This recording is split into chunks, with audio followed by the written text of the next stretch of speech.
Hey everybody, it's episode 31 Tailgate update kicking off. We got a little addition here to introduce y'all to Moffitt, going to be our new host and regulator, I suppose you could say, for the show. We're happy to have him on. And Jay, if you want to introduce yourself, say a little something. Thanks, Caleb. Yeah, I've been riding with this bunch of people for about a year and a half. Took about 6 months off and starting to ride as we get into the NFL off season. Coming up into the draft. I'm really excited to be with y'all. And I'm going to jump right ahead into our first topic, which is the Stefon Diggs trade from Buffalo. And Caleb, if you want to take first shot at it. So, Bills dumped Stefon Diggs, sent him to Houston for, a 2024 sixth, 2025 fifth, and fifth round pick. 2025 second and fifth round pick. You said fifth and fifth. So. Oh, it sounded okay in my head. Yeah. They're going to eat, the Bills are going to eat that 31 mil of cap, and I don't know. I don't know how you guys feel about Stefon Diggs. I think that he's a really good player still. I just think he's kind of a problem within the locker room.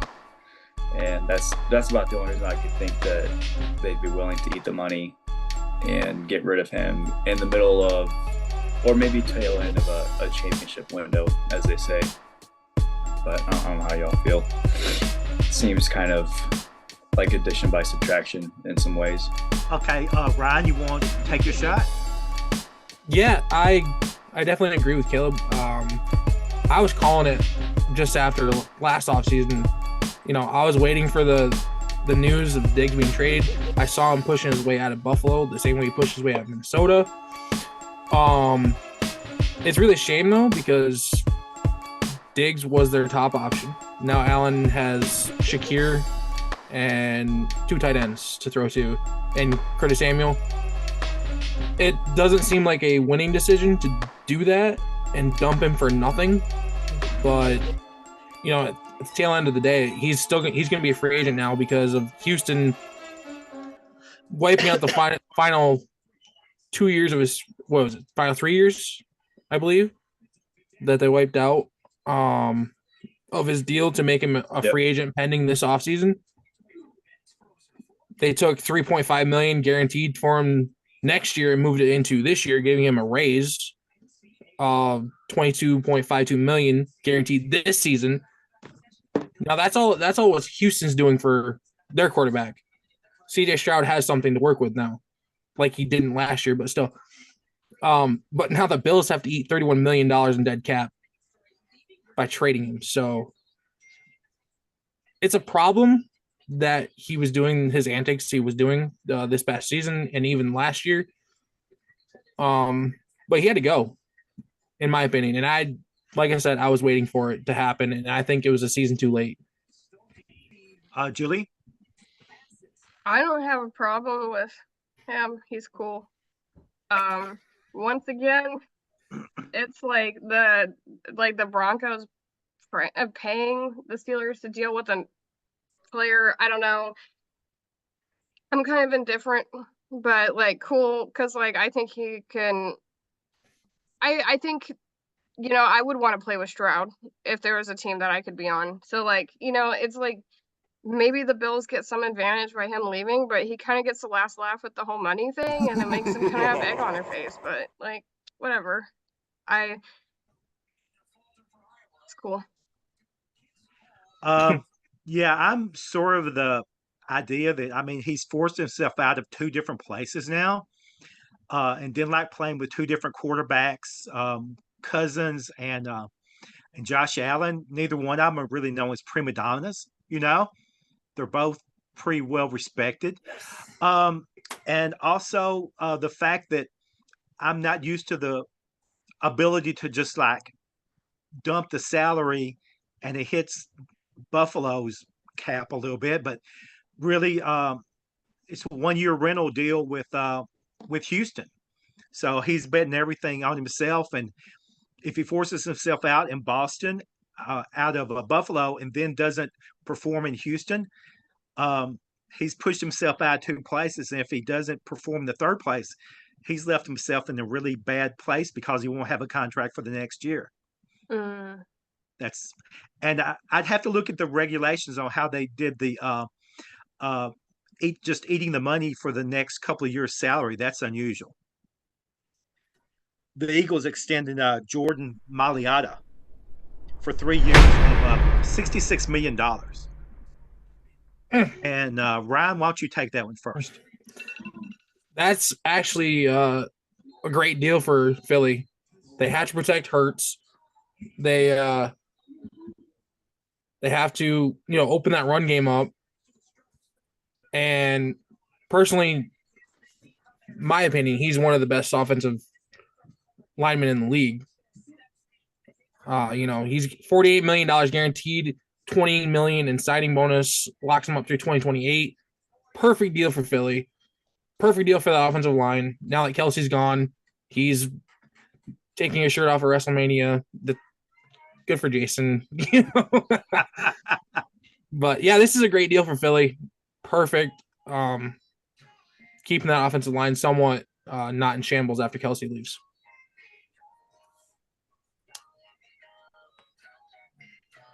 Let's see. How about Julie? You go next.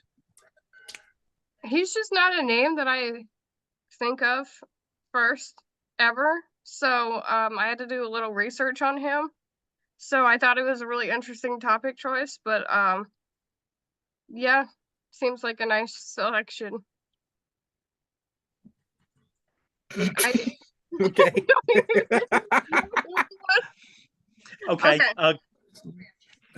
Caleb, go ahead. Yeah, I think one of the biggest keys for an offensive line success is consistency and having as many pieces together for as long as you could possibly have them together. Was it Mailata? Like, he's been a Pro Bowler and I want to say All Pro. Very good. Very, very good. It's got that nastiness to him that you like, and definitely going to be the kind of centerpiece for that offensive line moving forward, him and Landon Dickerson. So that was a good move. Got to lock your guys up and reward them when they work hard and play well. So nice. A good singer too. I was going to say, did they lose a receiver in the offseason? I don't believe so. No, there aren't. Excuse me, Brown and Smith. They lost a running back. Didn't they lose Gainwell? Swift. They lost Swift. Yeah, Swift is they on the lost Bears Swift. now. Okay. I was thinking they lost somebody. Between him and AJ Brown, they're probably both on pretty expensive contracts. So that's Brown is that's 2 pretty expensive contracts for wide receivers on the same team. Outside of that, like you were talking about, their caps seem really good. And I really don't see a problem with if you've got a guy that you're happy with and he fits in your system. And like you said, Jason, Kelsey opened up a lot of cap room. So it seemed like a good deal at the time. Yeah, absolutely. Yeah, and you always have to anchor that offensive line. So seeing how well Jason Kelsey didn't bend over at the Pro Bowl when he was trying to do the basic skills test, let me know that I don't know how he did it professionally, because this man looks like he wasn't going to be able to get back up every single time.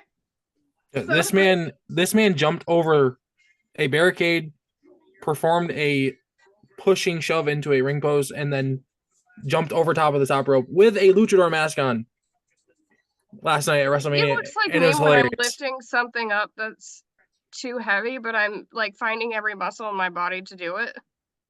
It was hilarious watching him at WrestleMania last night. It was absolutely hilarious. Speaking of Kelsey's, back to Kansas City, we had a taxpayer vote on the stadium issue, which failed. Oof. I mean, if you're Kansas City and you can't get a new financing for a stadium, I mean, so we'll start with Julie. What do you think of that? The fact that the Kansas City, voters were not willing to pony up for a big new stadium. Well, I can understand it because as a taxpayer myself, living in NYC for as long as I did, oh my God, can you take any more and leave anything for me to even half lift, right? Like, so like I get it. And it's like, do we not give you enough money already? Like, I was like, thank you, taxpayers, for finally saying enough is enough. But I get also that like it brings a lot of economy there, probably. But at the same time, like Kansas City has a lot of issues, as we have sort of seen with recent events with that. But like I know that they were talking about like mental health in the community needing some help, and obviously they have some problems with violence with the parade situation. And so I think like people are probably like, can we put the money somewhere else besides like this uber rich NFL organization, is my guess. And like again, like eventually it's like, can we stop paying? So like I understood, I kind of appreciated them saying no, because it feels like we get taxes put on us all the time that we don't even hear about, or like did we vote on that ever? And so like I kind of appreciated that part, but then throwing a little tantrum about it, I don't know, have the owner give one of his $1 billion on it. I'm sure he has a little extra in the bank. Like, does it always have to be the everyday person who has to pay everything? That makes Oh, sense. Caleb, you want to follow up what she was talking about? Oh yeah, no, I'm definitely in agreement with that. The Bears are in the works of trying to find a new place for a stadium, and they're trying to move to Arlington Heights, and then they proposed something with the city to move back into Chicago, and but they offered to pony up like $2 billion towards it, and then Chicago just pay for like the infrastructure that would be needed for parking and getting in and out. Would be totally fine with that. But somewhere like the Hunts, like the city basically called their bluff. Like, you're not moving out of KC. You're just not. Like that's where the Chiefs belong. And they knew it, and they know they ain't got to pay for that. And I applaud them. I'm glad they didn't as well. So pay for it your own damn self. Yeah, I love that, Caleb. The idea of the Chicago, their example is like exactly what the team should be doing. Yeah. So Ryan, what's your 2 billion cents on this? 2 billion cents. So the residents of Jackson County had the vote, sales tax measure that could have assisted with renovations to Arrowhead Stadium and funding for the new ballpark for the Royals. They wanted to have them like right next to each other downtown Kansas City. But the majority of voters, 58%, mind you, said oh nay, and hindered the renovations to Arrowhead, leaving their future questionable as their lease at the Truman Sports Complex runs out January 31st of 2031. What we're talking about now, we're going to Major League Baseball, and Justin Verlander getting his first rehab start. And I'll go with Caleb first on this one. All right. Yeah. Did Verlander throw it all last year? I can't remember. I don't remember what I had for breakfast. Come on. Yeah, same. Either way, that'd be a huge addition, a little bolstering for the Astros. There's been a lot of arm injuries. There's gonna be a lot of guys we're gonna be talking about next year on this time making their rehab starts from torn UCLs and all this stuff. So yeah, good for him. Good to see. Hope he's back soon. Well, he's 37 years old, and manager Joe Espada said he's going to have 2 rehab starts. Today, Sunday, 4/7/24, he'll have his first, and then he'll have his second 5 days later probably. So he'll probably be back by the end of April, which is great because that rotation and pitching staff in general seems like it's struggling a little bit. Considering the Stros are 2-7 to start the year, Caleb? No, they're not. Are they really? Yeah, I looked at it yesterday. They were 2-7. They dropped another one to. Oh man, I think it was Boston. They are 2-7. Yeah, they lost last night to Boston, didn't they? They've only given up 40 runs. I mean, it's not awful. In 9 games, they lost. Texas. Texas, yeah. Yeah. Texas is a wagon, though, dude. So they're going to need some pitching to help bolster the offensive struggles, considering the fact that they are in last place and they have a run differential of -6 through the first 10 games of the year, which isn't very Astro-y, if you ask me. They started slow last year, though. Don't you put that evil on me, Ricky Bobby. Just letting you know what's about to happen in 3 months. just giving you a heads up. Yeah, it'll be huge to get him back. They're going to need something to counteract the opposing offense scoring runs when their offense can't. So that's all I got to say about that. Okay. I was just going to say, Verlander, I mean, the way that these pitchers are rebuilt these days, I mean, it's like the joke. It's like, he's 37, but his elbow is probably like about 3 years old, the way that they're rebuilding him all the time. He probably on his maybe second Tommy John here. But basically, Astros just always seem to come out smelling like a rose. They do, don't they? Yeah, and Verlander, for as long as I remember, has just always been a name that if they can just keep him on pitch count and keep him, on ice and in under bubble wrap till the time the playoffs come around, sneak him in. They could have a chance. So anyway, that's all I've got. That's all I've got on Verlander. Oh, the Astros again, but it's the no hitter from Ronel Blanco. So anyway, we'll start with Ryan this time, and work our way across the board. And what do you think about Blanco getting one against Toronto this early in the season too? That's tough. That's tough to do that against Toronto.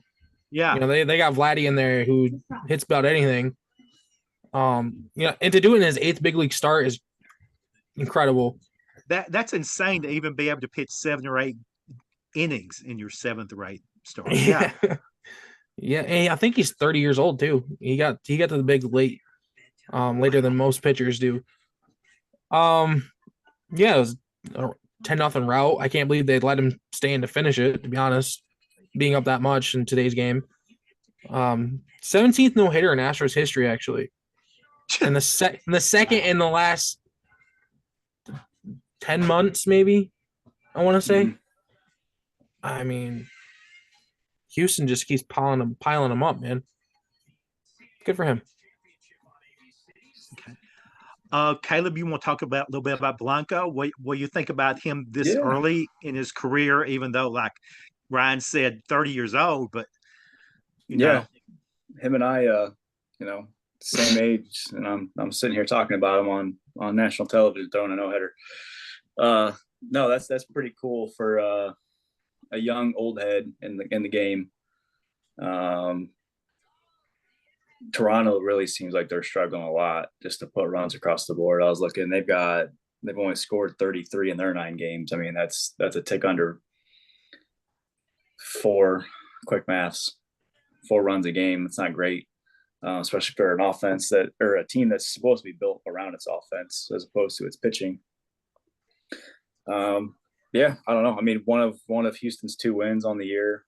The rest of the season seems like they're struggle busting, but they'll, like we keep saying, they'll be right in the thick of it come August, September. So what are you thinking, Julie, about the young newbie, the old newbie, I guess he would be. Need you to keep it short, okay, Julie?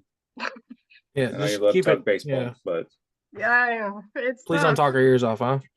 When I was a kid, and all I wanted to watch was my cartoons. My dad made me watch the NHL, and my grandmother made me watch the Mariners. And they were not good in the 90s and the 2000s, and they've really never been back. The Mariners had like 2 good years in the 90s. And I don't know if I was alive for either. No, I probably was, and I was probably watching that game. And having to talk about it this much just really brings that trauma back. So that's what I have to say about that. I'd just like to add one last thing here on the Astros. The Rangers are the only team in the AL West with a plus run differential. They're at plus 25. Everybody else is minus. I'd also like to add that the Atlanta Braves are the only team in the AL East with a plus run differential so far through 9 games. So That is wild. Well, crazy stats for the day. There you go. But I mean, the thing about that is too, a lot of these guys start out great out of the gate, and then they kind of coast the whole season. A lot of guys that come out of spring training blazing, hitting, and then kind of cool down. The guys take a while to warm up. Blanco, the only thing I had to add about him was the fact, like you said, 30 years old. It wasn't just his first no-hitter, it was his first complete game, I understand. He'd never pitched more than 6 innings. Can you imagine the first complete game was a no-hitter, you know? So I thought that was pretty interesting. And the fact that half of their wins, like you and Caleb were talking about, half of their wins were via no-hitter, you know? I don't think they can keep that up. Yeah, I don't think that's maintainable. Yeah, to get to 100 wins, they need 50 no-hitters. So I don't think that's happening. I think they'll need to either improve the hitting or have the pitching, step up in a certain way. And I think probably for today, that's going to wind up the baseball part, and we'll move on to. We still got the Oakland A's there, Jay. Oh, we got the A's. And okay, I'm sorry. And the last one. Oh yeah, we got the A's leaving Oakland. I'm as excited about leaving baseball as you are too, Jay, but we have to park here for a little bit longer. Just for that, Julie, you're leading off the Oakland A's. Only fair. Yeah, only fair, Julie. Back in the day, its stadium is against taxes too, so I we know. can talk about that. Back in the day when my dad was a young one and they would go watch the Oakland Raiders play in the stadium, it was a real big hotspot for sports, obviously. Like, it was the place to be and to leave after the game quickly. Anyways, sorry, I wasn't there. That's just what I heard. That is no more. They have really nothing left. And so to me, it's not a surprise that what once was a, jump-in spot to be isn't. And a lot of teams are going to Vegas. So I'm not surprised that they're choosing to do that, and with some quickness, because Oakland really hasn't been much for a while. So, and I know that people don't appreciate, some of our other tailgaters aren't such a big fan of them leaving and going to Vegas, which I totally understand, but it just seems to be the move. So yeah, not surprised that they're being quick about it either. Why not? It's sort of been a drag, probably something been on their mind for a minute. Okay. Ryan, what are you thinking about the A's move to Vegas? The move to Vegas, I'm not a fan of,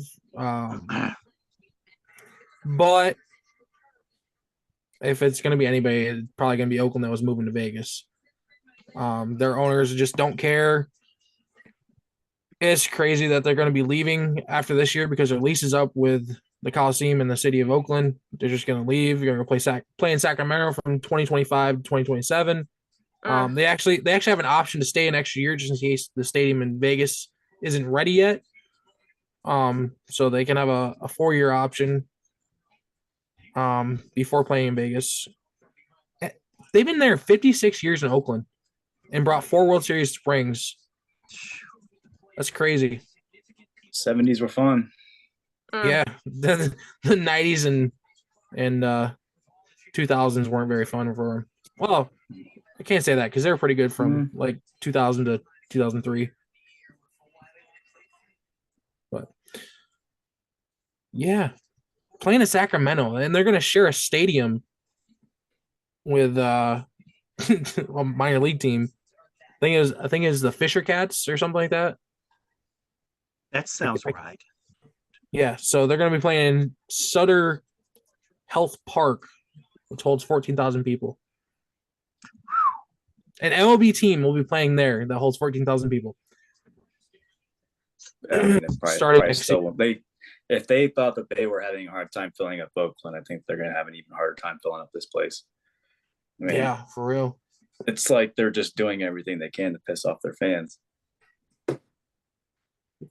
Yeah, it started with, trading away everybody that they don't want to re-sign or letting people walk because they don't want to pay them. Their payroll there's like 4 quarterbacks in the NFL making more per year than the entire payroll of the Oakland A's. I feel like they just always operated like that, but I still feel like they've won a fairly good amount despite having a completely negligible payroll. Yeah, they've been able to be competitive from, in spurts, a couple years here and there, but other than that, they've been They need to subpar. Take over, Caleb. Yeah, they need to do a league vote and kick him out, man. I'm so sick of this dude. He's just incredibly tone deaf, but I mean, Manfred is equally, if not more, tone deaf than he is. Back to the statements saying, well, there's already a team in Oakland, or in the Bay, well, Oakland A's fans don't want to go root for the Giants, like that's weird. That'd be like me being forced to go root for the White Sox. I don't want to go root for the White Sox. If I want to be a White Sox fan, I've already been a White Sox fan. So it's a money grab. It's lazy. It's this guy just doesn't want to do the bare minimum and profit the most money. And what I think that would be cool is if they could have some way that he moves his team to Vegas, but they're no longer the A's. Another team moves into Oakland and maintains all the heritage and tradition of the Oakland A's. There's some things like you just don't need to be made. Like the Supersonics didn't need to move out of Seattle. That was stupid. There's some things just need to be left alone. They'll never get him back either. No. We're moving on to the last topic of this 4-pack, which is the Guardians. And Shane Bieber is going to be out after two starts. Going to be out for the rest of the year with Tommy John surgery. So let's see. Ryan, lead us off on this. Yeah, this is a big blow to Cleveland. They started the year 7-2. Bieber, he's their ace, their staff, but he's not the only one that's going to be out the rest of the year. Spencer Strider is going to be out for the rest of the year for Atlanta. He's just had MRI done. Found out he's got damage to his UCL, right? Is he done? I thought he was having Tommy John. I didn't follow up with it. I seen that he was going to have it looked at, but dang. Huh. That's big news. Yeah. It might not be news. Now, here's the thing, though, with the Shane Bieber injury and Strider injury. The MLBPA blames the pitch clock. And they actually decreased the pitch clock last season. They shortened it up even more. Yeah, they shortened it up. And people are complaining. The MLBPA says it's a health hazard for pitchers. So there's another layer to this injury. Not only does it hurt Cleveland, but the MLBPA is pissed off. So yep. Julie, jump to you for just a moment. Yeah, so as a sports injury epidemiologist, I'll actually use my degree for once and say that, was unfortunate as this news is, there is an 80 to 95% success rate with the Tommy John surgery that you'll come back and play as good as you already did. So that's a plus because that's a pretty high success rate. So, bad news, but maybe not. Certainly not the worst prognosis for a significant injury. So, okay. Caleb, what are your thoughts about Bieber? Yeah. So, Cubs were apparently in talks with trading for him.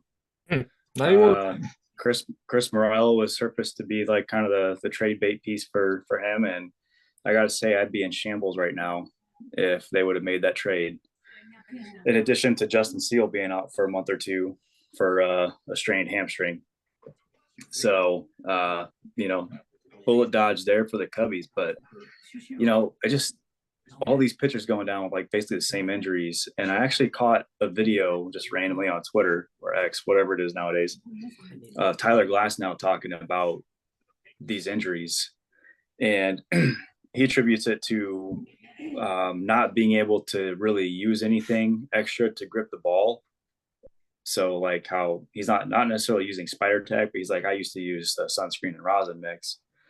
And he's like, when they got rid of that and we couldn't use it anymore, he's like, I had to bury the ball so deep into my hand. He's like, I don't have a problem gripping it as much. He's like, I have huge hands, obviously. He's like, but it's dusty. It's just slick. So he's like, I have to choke the ball out basically in order to make it do what I need it to do, and stuff that I hadn't had to do up until, just now. So I think a lot of pitchers are probably dealing with the same issues. It's not necessarily like to get the spin. It's just to properly be able to feel the ball. So I thought it was a really interesting take. He didn't think it was the pitch clock. He just thinks it's that. So be interesting to see if maybe, MLBPA apparently sounds like they're going to take the route of the pitch clock, which is whatever, and might add something to it. But maybe Major League Baseball needs to come across some sort of khaki substance that players can legally use. Rosin? Everybody has, you know what I mean? Yeah. I found the statement from the MLBPA, Tony Clark. Yeah. So, despite unanimous player opposition and significant concerns regarding health and safety, the commissioner's office reduced the length of the pitch clock last December, just one season removed from imposing the most significant rule change in decades. Since then, our concerns about the health impacts of reduced recovery time have only intensified. It said the league's unwillingness thus far to acknowledge or study the effects of these profound changes is an unprecedented threat to our game and its most valuable asset, the players. So they're blaming the pitch clock being shortened. I don't know the science behind that, but it is something that the MLB probably should look into. Why are all these pitchers having Tommy John constantly? That makes sense. Well, now we're going to wrap up the part about wrap up our baseball portion for today, and crack open the third part of the of our 4-pack today, which opened up with the NBA. Knicks forward Julius Randle will miss the remainder of the year with shoulder surgery. He's been out of action since January 27th with dislocating his shoulder. Been trying to rehab for 2 months, and then he's just going to shut it down now. So, Caleb, if you could start us off on that. Yeah, got it. Man, don't watch a ton of NBA, but I did see that the Bulls had beat the Knicks like 2 nights ago, I think. That's right. Obviously, Randall wasn't playing, and I think Josh Hart got ejected due to have flagrant 2. But I don't know. I mean, it's the East feels like it's pretty open. Bucks ain't really doing their thing. I still think that the Knicks can probably make a fairly good run, maybe if they get matched up well with the team. But definitely a huge blow to their season. Julie, you have any insights into the Julius Randle injury? Seems like a long time to go rehabbing before having the surgery.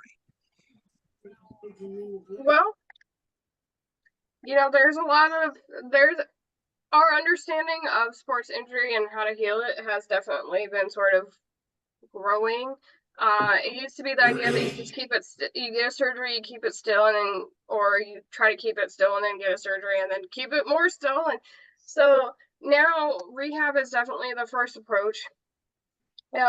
Typically, and we're no longer experiencing some of the really negative side effects because we're not, first jumping to a surgery with limited technology, or then the last thing you want to do is keep something not moving for any period of time. So I kind of get the emphasis on the rehabilitation because they might have thought that the injury was possibly curable without a surgery, and you always want to go least invasive as possible.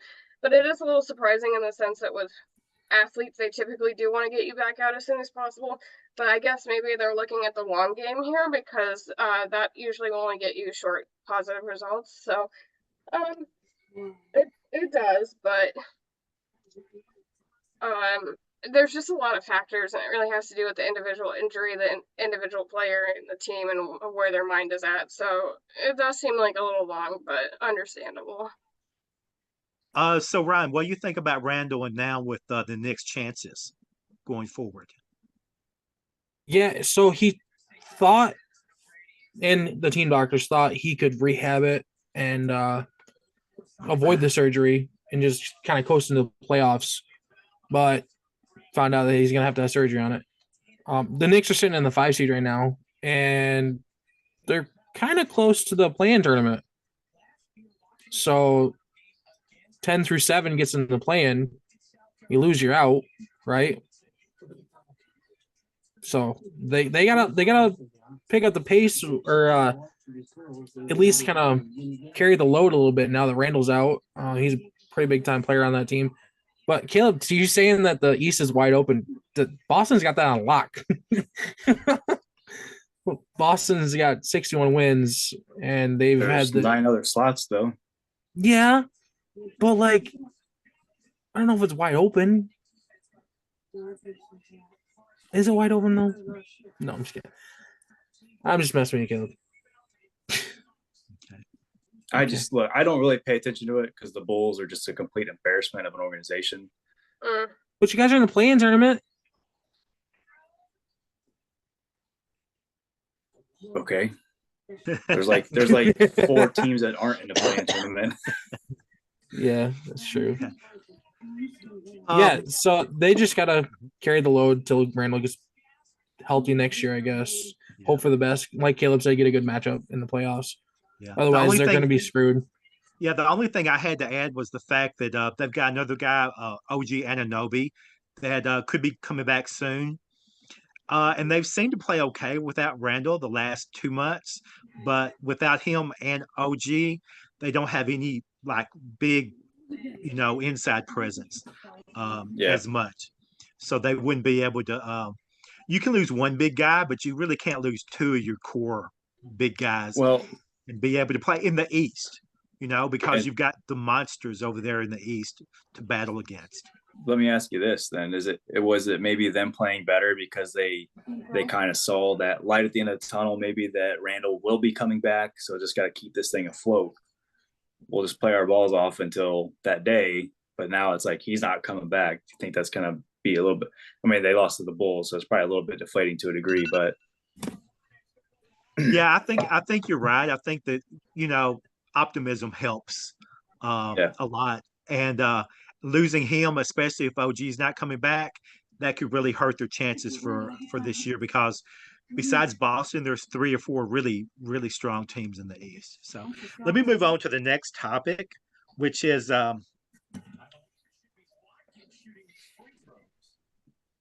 Devin Booker against the Pelicans. And Devin Booker is he's the Wilt Chamberlain, he's the Kareem Abdul-Jabbar, he's everything.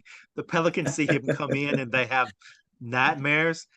He's the first guy since Wilt to do 50 points against a team 3 straight times. So we'll start with Ryan this time, but we'll go with so do you think the Pelicans are that bad on defense against Booker, or he just really likes the layout of the defense against them?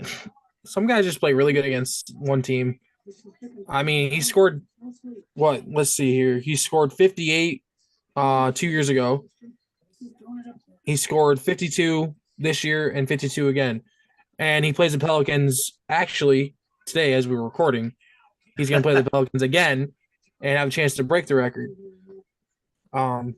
Scoring 4 straight times, 50 points in a game against one team. The Suns are just crazy, They're in the playoff spot right now. Devin Booker is leading that team. That kid can score. That's all I can say. That kid can score.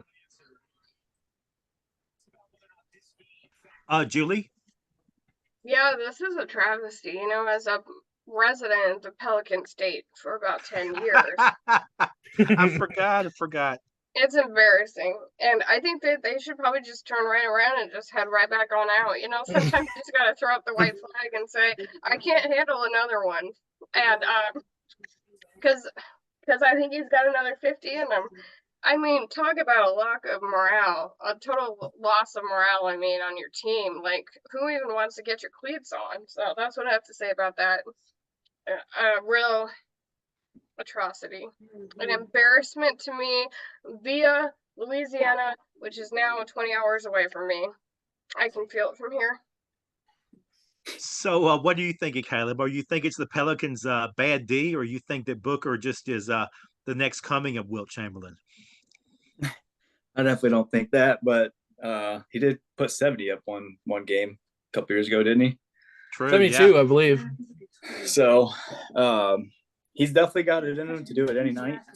I'm looking here. Phoenix is one game ahead of New Orleans for that final playoff spot. I think Ryan, you might have just said that, but he's definitely going to be motivated to put that 50 burger up again to keep the Suns out of the play-in tournament.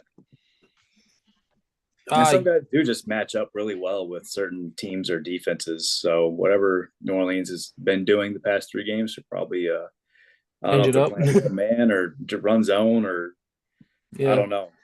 Still drop coverage or something. Do something different. I don't know. Switch. So yeah, Phoenix really needs to keep winning though because they're only 2.5 up on the Lakers and they're a game up on New Orleans, and they're 3 up on Phoenix, I believe, or sorry, Sacramento. So realistically, with the amount of games left, they could probably play the play-in tournament too if they go on a skid. So Booker's got to keep up that pace and carry the load. Yeah. So you know he's going to look for 58, maybe 78. I don't know. Yeah. I agree with Phoenix. It's like between Booker and Durant, if they're both healthy and both on their game, it's tough for anybody to beat them. But it seems like that's such a rare thing. Even with Booker being that young, it seems he's had a little bit of injury here and there. And you look up at the end of the season, and him and Durant usually have only played about 40, 50, games together on the court at the same time. And I mean, you don't want to be going into the number 7 slot or something and be looking at the end of the year that you're Booker and Durant, but you're going to be playing against either Oklahoma City or Minnesota coming off of like 54, 55 wins. You don't want that, you know? Mm-hmm. So if they could find a way to slide up to at least maybe 6, they might have a better chance of getting at least to the second round. I don't think either of them has a chance against making it through 2 rounds. I think they would be lucky if they got through 1 with the way the Phoenix defense is. So, right. Anyway, we've got the last stop on the basketball portion, the third of the 4-pack, and that would be the inestimable Malachi Flynn scoring 50 points off the bench. Wow. So, Julie, what do you think about that? A guy is not even good enough to start putting up a 50-piece in a regular season game. Yeah, well, I typically think often that we have a lot of untapped talent where we don't see it. And a lot of people just haven't been getting the right opportunity or the right situation and are quite capable.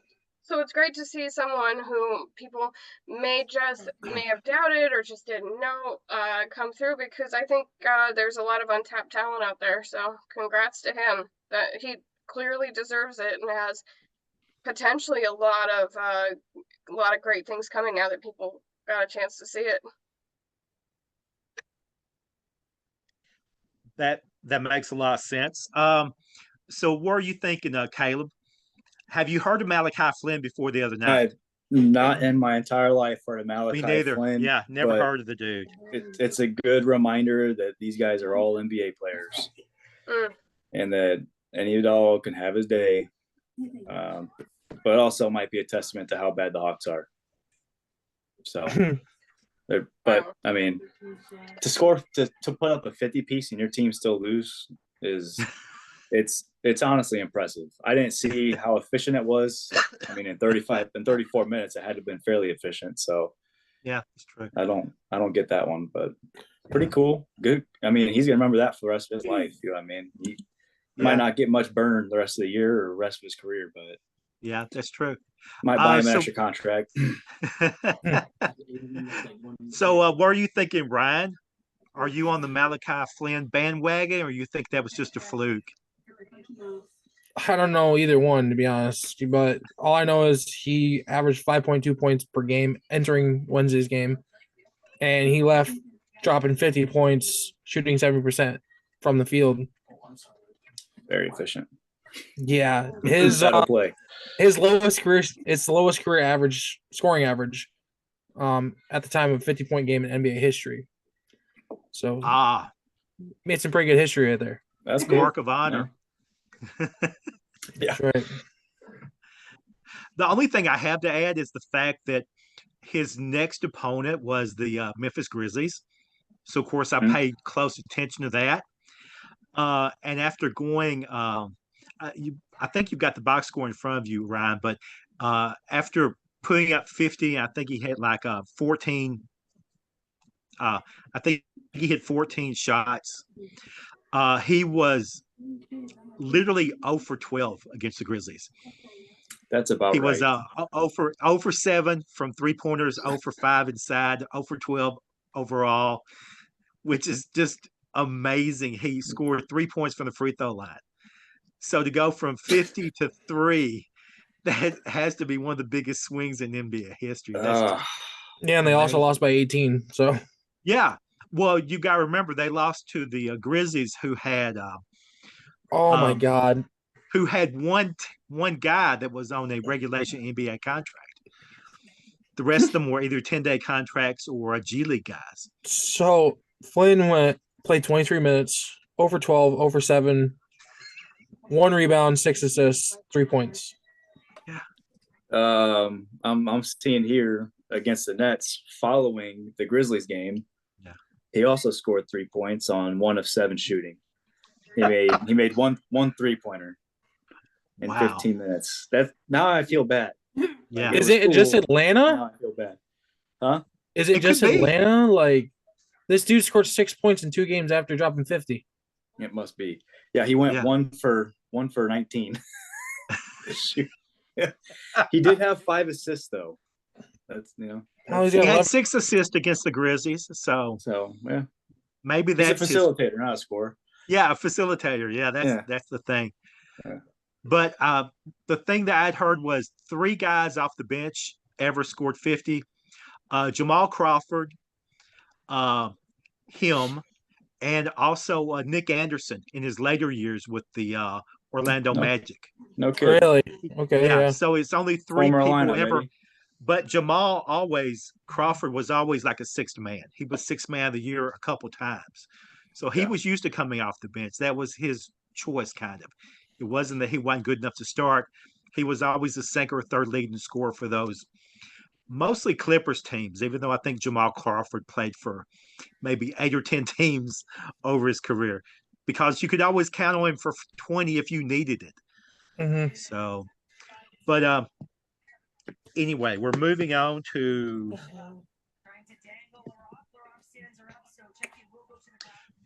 cracking open the 4th of the 4-pack, whatever your 4-pack choice is on a Sunday afternoon.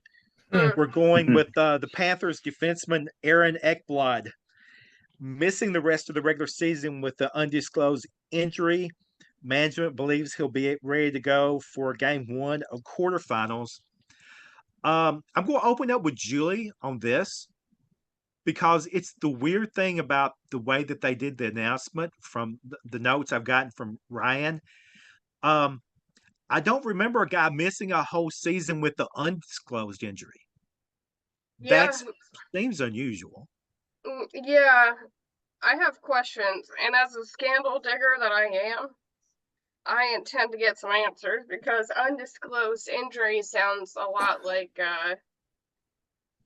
it could be a lot of things. Maybe cracking open a lot of four packs, even who knows? I mean, and that's just one of many, that just come to mind. So I definitely I have questions because they usually make a habit out of explaining what happened, and when they don't, then usually there's more dirt. So your girl's on it. Because I would like to know. Yeah, no, it doesn't. Something's going on. I smell the fish. I smell the poop like Lily and How I Met Your Mother. You know what I mean? Well, wow. Okay. So they said it was an undisclosed injury, but back on the 12th of March, he was out 2 weeks with a lower body injury. So who knows what it actually is? Very vague. How nice. Well, did he break a limb? Did he lose a limb? Like, why can we not explain what happened? He collided with Tarasenko at center ice late in the first period, and he was out on March 12th. But now he's going to miss the rest of the regular season, which is it was 6 games last time when the news broke. But he'll be back for the playoffs. Going to miss the rest of the season.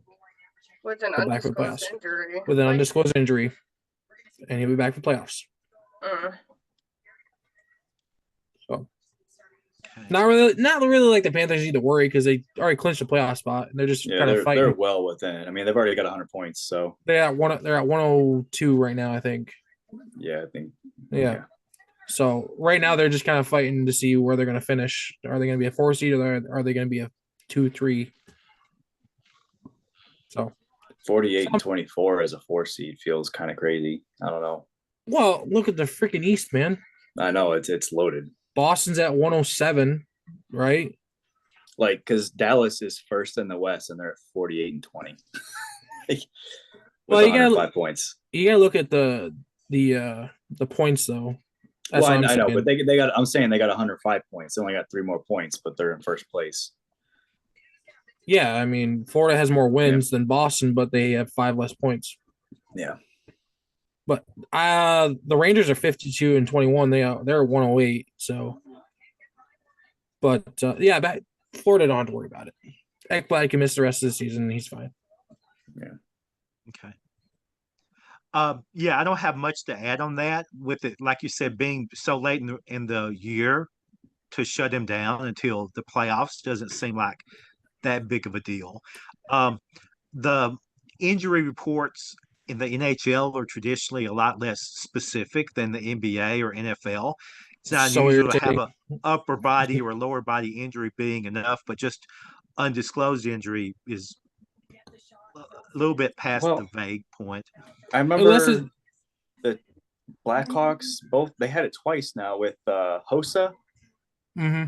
They never really disclosed anything about his injury. That was pretty much a career ender. And then that was his eye, right? Same thing with Taves. It wasn't until later that they came out with what was going on. So it's very on brand for NHL. So okay. Very irritating, but unless you break something, it is irritating because you just want to know. But I understand not wanting your guy to get targeted in certain areas, Yeah, but unless you break something or you got a concussion, they don't really disclose it. It's just kind of body area where the injury is. Yeah. Makes sense. We're going to move on to the next topic, which is the throwdown. The throwdown at MSG. The throwdown. So, Ryan, you start with this one. The Madison Square Garden fight at the Garden. I think this is great for hockey. Hockey's been missing this type of stuff. I haven't seen it in years. The last time I saw something like this, it was in the playoffs with Pittsburgh versus Philly. and there was like 10 fights, so many penalty minutes, couple of game misconducts. It was crazy. Now that the Rangers and Devils are doing this, oh, I love it. I love it. But 2 seconds into the game, it seems a little premeditated for me. Yeah, it does, doesn't it? That was like they came into this game like, we're gonna throw down. You better be there. Yeah, I did want to ask you, Ryan. Do you know, is there a reason that you would do it in game rather than on ice before game? Is Less there a specific Probably I guess legal you're- reasons. legal reasons and less Yeah. likely to be fined, I guess, the finding? Yeah, makes sense. Yeah. or suspended. Being well, the Devils I don't think are gonna make the playoffs, but the Rangers are. No, You don't want to have your guy be like suspended for the remainder of the season or for the first game of the playoffs or whatever shit like that. Devils are 15 points out of the playoffs, so it's pretty well to say. Oh, are that- they Yeah. out of the wild card spot? They're 15 points They're- out. Yeah. Really? Last time I knew they were like 74 points. Or sorry, I'm looking at who's clinched already. I'm sorry. I apologize. Yeah, because when Yeah. I went down last Friday, I went down and watched the Sabres and Devils play, and they were both fighting for a playoff spot. They're 6 points out, but Yeah, still fun. that can be a lot of ground to make up. Fun fact for you: I watched the Sabres and Devils last weekend, and I saw Tage Thompson score 4 goals. Yeah, You went to the game? yeah. I took my sister That's and my cool. fiance down there. Yeah, Wow, that's cool. You got to see a 4-goal game, man. yeah. When was the last time that's happened? I don't know. He scored 3 naturals for a hat trick, and then scored an empty netter to seal it. That's pretty sick. Yep. No fights though. That was upsetting. I mean, 5 fights in the Garden in 8 misconducts in 2 seconds. Man, Yeah, it's definitely premeditated. I think hockey misses it. They do. They miss something like that. Yeah. When was the last time that I mean, I feel like every time I see what's that kid's name? Rimpe? Yeah, say I'm it. sorry, what? The kid from New York, the Rangers. Rempe? Yeah. Yeah, Rempe. Yeah. Has that kid played a game yet this year where he hasn't been in a fight? I mean, it's fun. He's got a short career if he keeps doing it, but it's a lot of fun. There's a dude in Florida that does the same thing. Lindell, I think his name is, or something like that. Can't remember his name, Yeah. but he gets in more fights than anything. Let me break in for a Rimpe. minute. Julie, can I get your thoughts on the fight? Yeah, so I was exposed to the NHL, as I aforementioned, in the 90s. And so one of the most epic eras of the NHL ever. And so I think I am spoiled because that's what I saw, what felt like each and every week. And if I didn't get it, I was mad. And you might ask, why was a child so bloodthirsty? I don't know, but I wanted to see the blood and I wanted to see the teeth and I wanted to see the punches fly. And I have no shame about it. So, like, if my love for hockey has severely decreased because of the lack of and as a public health professional who studies neurocognitive decline, I understand the importance of keeping noggins together, but there's a part of me that would probably go to coliseums if I lived in the Roman times that really really loves that part. So if you tell me that there are teams who are beefing like this on a consistent basis, I will absolutely tune in each and every time because that is what I love that sport for. I mean, other things, but that was primarily what really got my blood boiling. And when I still see it happen, like even in spurts in the NFL, hitting people with their own helmet, like that shit gets me so excited. Like that's the game for me. Okay, I want to see it all the time. So like, please, like would love that. Would love that. I just have one last thing on this topic here. The Devils had 88 penalty minutes that game, and the Rangers had 78 penalty minutes that game. Mhm. That's a lot. Yeah, there was a combined like 15 penalties for Devils and 14 for the Rangers. So it's what, 29 or something? Yeah. Total 29 penalties in that game. Which the Let me Rangers just won. let me just wrap up and move to the next topic, which is the Coyotes. Oh, Out in Phoenix are looking at a new stadium since the Tempe resolution that was supposed to get them more money from the public sector was turned down by the voters. Well, it's like Kansas City voters turned down the one for the Chiefs' new stadium. Um, let's see, Caleb, can you lead us off with this about? Um, I mean, they're playing in like smaller venues right now just because they can't get it Yeah, together. it's probably more embarrassing than the A's situation because that's just a team that's getting submarined by their own owner. This just feels like complete incompetence that's being ran by both the team and the NHL, just letting this happen. It seems like they're getting boat raced by these politicians, and it's interesting to watch. Um, I don't know. I mean, it's tough when you're the Coyotes. You're the smallest league out of the Power Four, and you're one of probably historical one of the worst. So tough to even think about getting that funding that you need from the public if your ownership can't afford a new stadium or just don't want to. I don't. Do you think that they're just going to end up relocating entirely?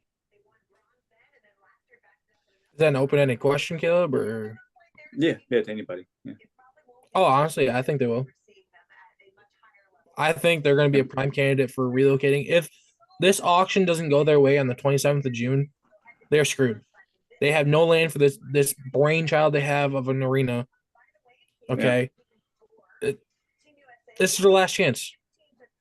Okay, they're bidding on a parcel of land to build the stadium on. They don't get it, they're screwed, and they're probably leaving. I Where are they think going if to go? who knows, Salt Lake City. This is why I wonder, like, if the NHL kind of kicks himself by just implementing a whole brand new team entirely into Vegas, they could have left that slot kind of open for maybe the Coyotes, or maybe the NHL just doesn't really care about the Coyotes. I don't know, but Salt Lake City's in the market. Salt Lake City is. Remember we talked about it. They wanted to bring expansion to Salt Lake City. Yeah, and they actually talked to the NHL about it. So I guess that'd be a way to do it without bringing in a new franchise, but just move them, man. They're playing in front of 5,000 fans and they don't even sell out. And that's what I'm saying. Like it doesn't seem like they've been in the playoffs what, 3 times in their entire franchise history? Yeah. Since they relocated from Quebec or whatever. Yeah. Or no, who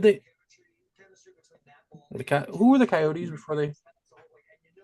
Phoenix. No, who were they? An expansion team? They were, huh? Were they expansion or were they relocation? What team were they when they moved from Winnipeg? Was it no, I think it's Winnipeg or Quebec. Yeah. But either way, they've only been in the playoffs like 3 times since they came to Phoenix, Arizona. So let me switch over to Julie. What do you think about the failed resolution and also the fact that they're playing these much smaller arenas because they really don't have a real place of their own right now? Well, their audience fits them, so that says something. And I hear there's a really good spot opening up in Oakland and possibly Kansas City. So, keep an eye for it. Because they might just be able to find something in their, price range and all that good stuff. But Kansas City, they might, be careful about the taxes. But the way they get jerked around, this might be, that might be an improvement. So, yep. Yeah, they used to be Winnipeg. Yeah, they used to be Winnipeg. Left Winnipeg in '96, came to Phoenix. Won division championship in how long? 27 years? Since '96, yeah, 20, 28, 29 years. No, it's definitely 26, bro. Because I'm 26 right now, or 27. I mean, because I'm 26. Since '96. Oh, that would be 20. It's I don't know. 2024, brother. Let me just add that I have I looked at it a little bit, and the venue is very small that they're working in right now, and the fact that even if they got the property, you'd be looking at a couple of years minimum before they'd have the new stadium and have that ready. Yeah. That's a lot of lost revenue. I really couldn't see something like this happening with the NFL or the NBA, that the owner would just be out, just Never. like immediately for having such a bad deal with the venue, that the venue's just going to toss them out with no notice. That's just unbelievable to think about in a major sport. The other one, besides Salt Lake City that Brian mentioned, was Atlanta is back in the market trying to get a new team. They got some money Okay. approved Mhm. through their city council, because I think it was the Wild in Atlanta. They left about a dozen years ago, and Atlanta's gone up by a couple 100,000 people since then, and a lot more northern transplants and northeastern transplants down there. So they think that they can have a good opportunity to support. Arizona left, or Atlanta left back for Winnipeg. Was that Yeah, the it was like Thrashers? 12 years ago, I think. Something like that. 2014, I think it was. Okay, yeah, 10 Oh. years ago. Yeah. Yeah, I think so. Yeah. What was Okay. their name? What were they? The Thrashers? Is that what their Atlanta name was? Thrashers. Yeah. Oh, they And were ugly ass Thrashers? uniforms. Yeah. Okay. Yeah, Okay. they were terrible. Well, Yeah. that's Oh, about it off the list. Ryan, is there something that Yeah, just one last thing. The Coyotes have made the playoffs 9 times, and they've 9 won. whole times. And they've won 4 series in those 9 times. Since 27 years, you said? something like that. Yeah, since '96, they've won Okay. 9. So they've been to the playoffs 4 9 times 4 victories. Okay. in 4 series wins. Yes. Okay. That's not bad. Well, I mean, that's the last of the 4-pack. If I want to wind it back around to Ryan to see if you got anything else to add, or want to invite comments from anyone else on something I cut them off abruptly on, or something that came to your mind that you hadn't added in during your time. No, I don't have much to add after that. No, you did great today there, Jay. I'll tell you that. Great for today. I was born to be an air traffic controller, so keeping the 3 big jets in the air, that was my job today. Good job. Nailed it. Regulator. Okay. The regulator. Regulator. Nailed it. Warren G in the house. Yay! Yes. See, That's the quarterback I needed. Yeah, see, you thought I would know the reference. No. No, I thought you would know. I thought you Now, definitely 90s rock, or you trying to stump me? Come on, seriously. I knew you would know. I knew you would appreciate it. I thought maybe Ryan wouldn't know, but I knew everybody else would know. Okay.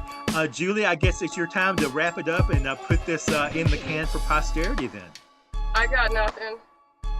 Okay. Really? You're not gonna close out the show at all?